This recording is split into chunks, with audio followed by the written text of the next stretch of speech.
출근길 묵상 365 2021년 5월 21일 결혼의 목적은 행복인가? 오늘 5월 21일은 부부의 날입니다. 5월 가정의 달에 21일 둘이 하나가 되는 날이라고 해서 부부의 날로 정했다는 이야기를 들었습니다.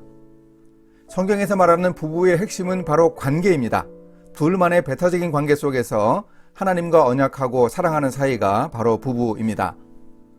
사도 바울이 창세기 2장에 나오는 하나님의 주례사를 인용해서 말합니다.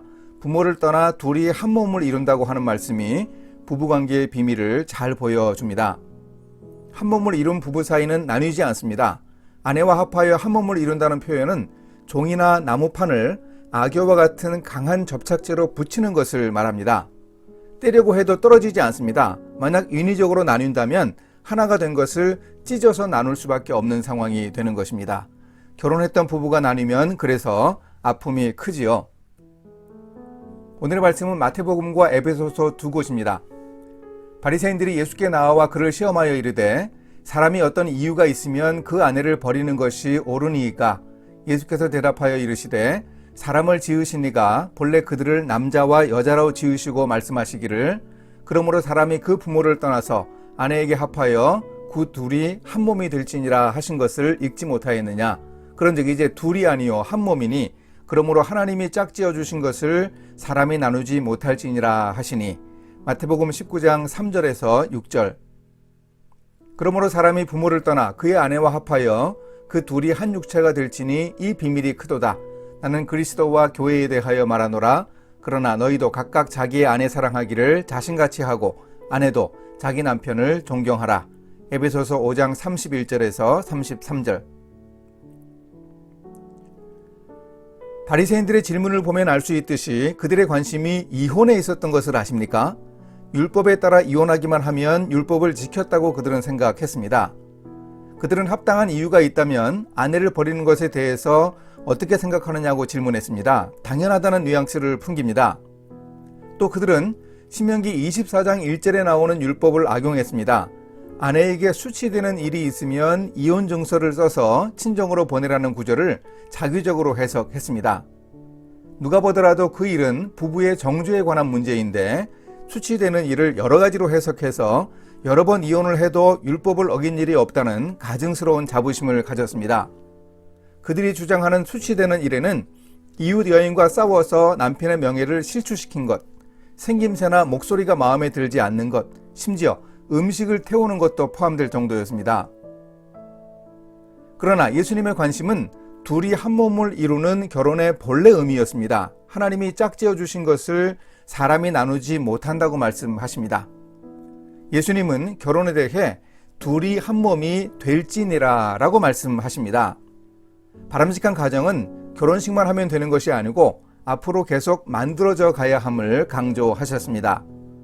결혼하는 두 사람은 당연히 부부가 되었지만 앞으로도 계속 부부가 되어 가도록 노력해야 합니다. 많은 사람들은 결혼을 해서 행복하게 될 것을 기대하는데 사실 우리 시대 사람들의 결혼 생활에 행복이 늘어나지는 않는 것 같습니다. 가정을 함께 만들어가는 노력이 필요합니다.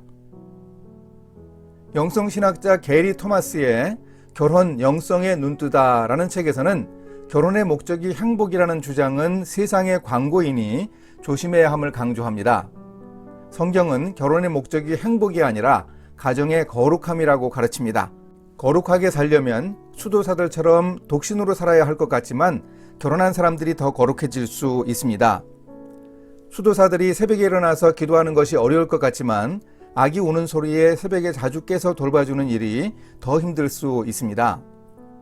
수도사들이 혼자 사는 것이 고통스러울 것 같지만 부부가 갈등을 겪으면서 사는 것이 더 고통스러울 수 있습니다. 결혼의 과정을 통해서 더 거룩해질 수 있다는 말입니다.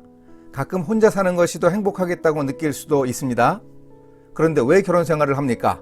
결혼을 통해 인격적으로 성장하고 거룩해지기 때문입니다. 결혼 생활에는 갈등이 있습니다. 아마도 세상에서 가장 갈등을 많이 겪는 사이가 바로 부부일 것입니다. 가까우니 그렇습니다. 그런 과정을 조정하고 겪어나가는 일이 거룩한 가정을 만들어가는 과정의 축복입니다. 이렇게 실천하겠습니다. 세상의 많은 사람들은 결혼의 목적이 행복이라고 생각합니다. 나의 행복에 방해가 되니 당신과 살 수 없다고 하고 그것은 피차 일반이라면서 헤어지는 부부들이 있습니다. 갈등을 잘 조정하고 참으면 아름다운 가정이 됨을 기억하겠습니다.